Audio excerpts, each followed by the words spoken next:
It's getting serious on this track, fam. Okay, so this is a weighted, essentially ab crunch, where you can load the bottom and the top of the A crunch.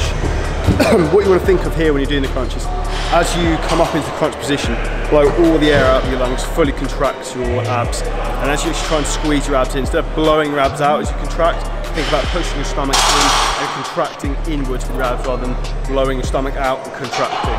So I'll give you an example here. Here I'm actually full breath in and then going to exhale as I crunch.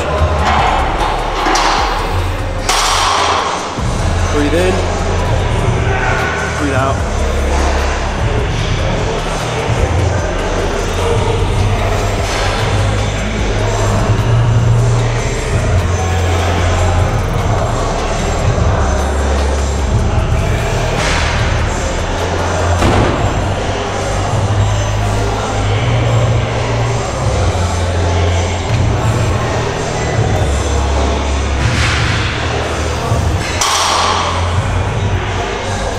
With all ab exercise, it's really important to make sure that you are actually contracting from your abs, not your hips. So you'll see a lot of people when they do a normal crunch or sit up, they're not actually contracting from their abdominals, they contract their thighs from their hip flexor and they throw themselves using the hip flexor, not the abs. So always try and consciously contract through your stomach, through your abdominal wall, not your hips, and you're going to get some abs.